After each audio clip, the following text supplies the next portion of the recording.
Welcome to the Future of Online Education. My name is Emily Skaggs. It is February 6, 2016. All right, so in the triggering phase, the first thing we're going to talk about is our learning objectives for today. The objectives for today is that we're going to be able to explain the process of how, since the turn of the century, online education has grown. We're going to be able to give examples of what direction online education needs to go and still maintain a quality educational experience. We're going to identify what MOOCs are and how they affect online higher education. We're going to explain how social media can affect online education. So for my virtual learners, I'm going to give you a shout out and say hello. I'm sorry I hadn't done that before, but to our virtual students today, at this point, you're going to pause the recording and you're going to answer some questions. For those that are here today, I would like for you to go ahead and go down to the chat, which is in the bottom left-hand corner, and you're going to type in an answer for the question. But what I'd like for you to do is don't hit enter until I tell you to go. The first question is, how do you feel about the quality of online education? Is it a good quality, bad quality? What are your thoughts? And I'll give you a couple seconds here to type in an answer. All right, go ahead and hit go. Because I feel that it's not spoken musically in most cases, but it's great, wonderful. Thank you guys. Now the second question is, what is a MOOC? And so you're going to go ahead and type it down there in the chat section again, but you're going to wait until I say go to hit enter. All right, go ahead and hit enter. Wonderful. It's okay that you can't remember. A MOOC is basically a massive open online course. We're going to talk a little bit more about that towards the end of this session. So we will get back to what a MOOC is. So let's go ahead and continue into our exploration phase.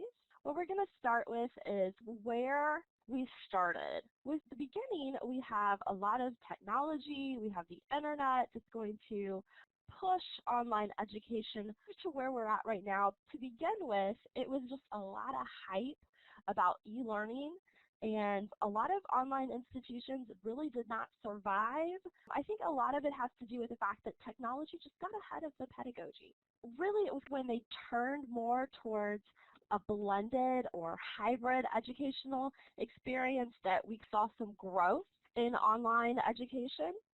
And with the blended learning, we're talking more about the face-to-face and blending in online education. E-learning really came of age, you would say, in this first decade of the century, evolved from several previous decades of experimentation with computer conferencing, but with internet and later on Web 2.0 conferencing really helped bring it to the forefront and what we're kind of experiencing at this point. We're going to try to move from old computer conferencing to the collaboration educational experience.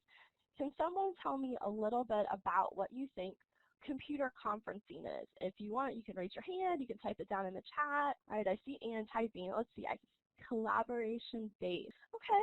Meeting over the internet, good. Those are some great things.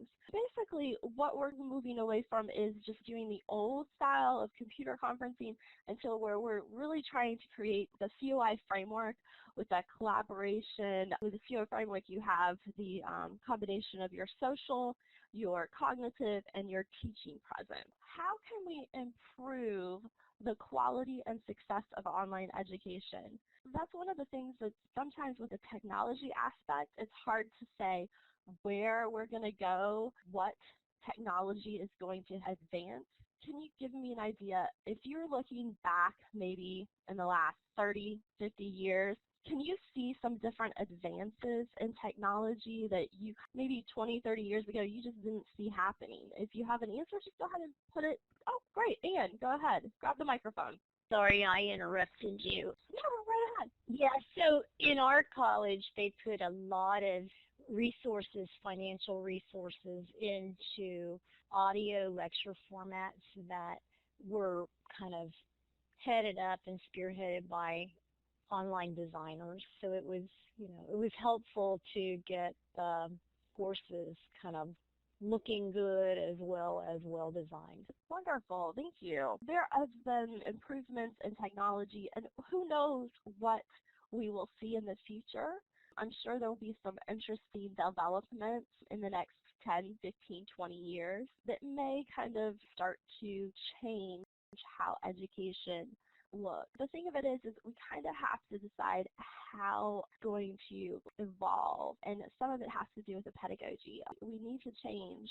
Right now you have the huge lecture style, and I can see that we're in the future, I think, going to move away from that, having those larger lecture style classes.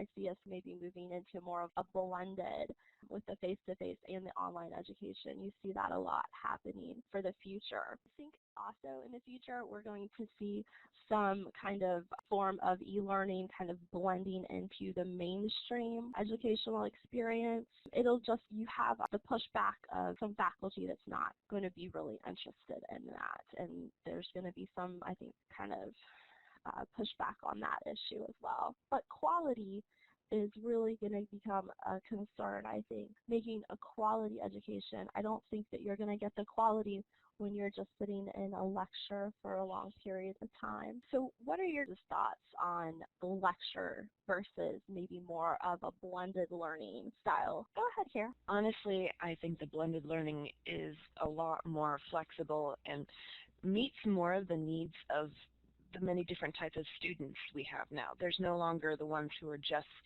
living on campus or what have you. You've got your commuters, you've got your distance, you've got people who are working part-time, people who are in, the working field and going to school part-time. So the flexibility of the blended and the face-to-face is, or the blended with your face-to-face and online, is definitely going to fit a lot more lifestyles and improve the overall experience, I think. Wonderful. Thank you for sharing. Anne, did you want to say something? I did. One of the challenges that I see with using blended approaches in online education is that for organizations to market a totally online program, many consumers or students are looking for an asynchronous experience because they don't know the benefit of a synchronous or a blended session. So they want to be able to get on the course at their own individual schedules, and then be able to have still the successful learning outcomes and the positive effects of like social presence and that sort of thing. And I think it's just a challenge.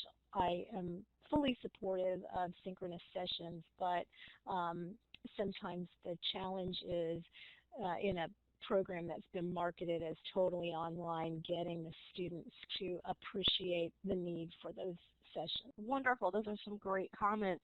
I know you guys can't see me, but I keep nodding my head up and down yes. I think that those are some excellent points and very much real concerns, I think, on how we actually market it. What direction can we maybe take? We actually need to decide to listen, I think, to our students in a way, kind of see where they're coming from, and this process kind of just needs to become just listening to what their needs are. As we kind of go in the next 10, 15 years, our students, I think, are becoming more versed in technology, and we're going to have to look and see maybe through social media and see what kind of interests they have and how they learn. Massive open online courses, or MOOC, how do they impact us? Well, a massive open online course is just kind of like that. It's open. Anyone can come to it. It's free, which it's nice to have a class that's free, but the thing of it is it's usually not for credit. There are some MOOC-like classes that can sometimes have like some credit established to them, but this is kind of looking at learning in a new way, asking the questions, how do we define learning? How do we measure learning?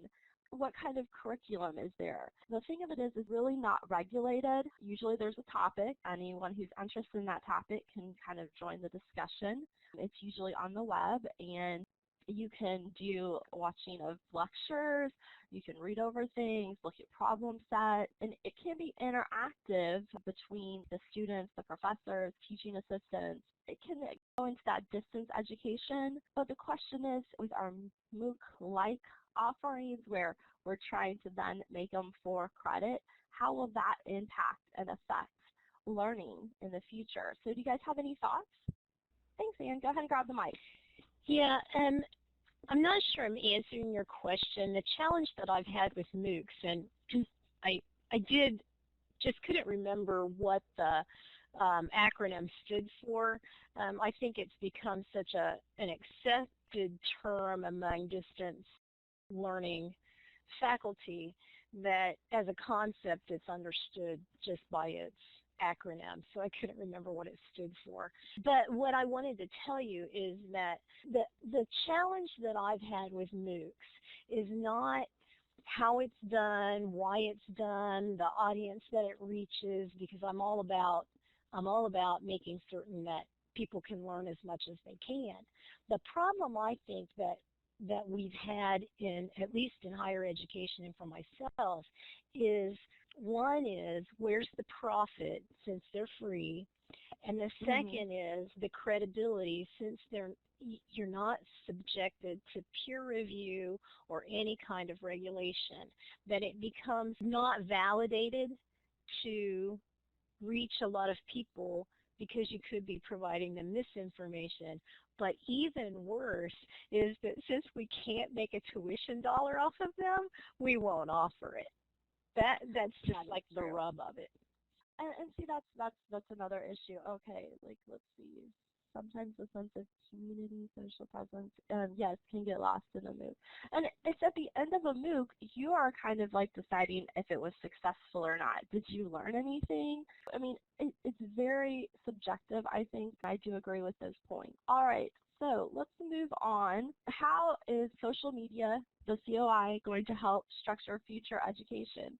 I think that social media is one of those things that it can become a stumbling block for education, and I think it'll just depend on how you structure it within your course and what you allow the students to, or how you allow the students to use it. You know, blogs, wiki, those are some really good things that the students can use along with their social networking and stuff. You have to make sure that you're using it in the right way. Social media, there's the idea that maybe that is in the future with our distance education and people that commute. Maybe that social media aspect of it could become like your university quad for your students to kind of meet and create that sense of social presence and loyalty to your institution. So that might be something that we see in the future. I think research on the community of inquiry is going to basically help us kind of move forward in this area, and there's still plenty of areas for research.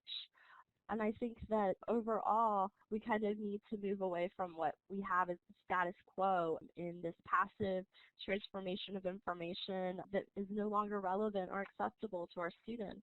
We need to kind of move forward into more of the blended or online educational experiences. But we need to move it into a community where all the participants are engaging in some sort of constructive meaning, collaboratively sharing information and understanding and sharing knowledge with each other. We're going to move into the end and where we want to make sure that our students are kind of buying into our course, and we are trying to engage them in this community. How do you see education changing in the next 10 to 15 years? If you want to go ahead and go down to the chat, you can type it in, or if you want to grab the microphone, either way, more oversight and less brick and mortar. Yeah, I see us tending to move away from really having everybody sit down in a class in a university. I can see that happening. Hopefully, we'll see it, but you never know between an instructor. Yes, I think that's most important, is having that chance for discourse between the instructors and between their students, and even just between students as well. Do you guys have any questions?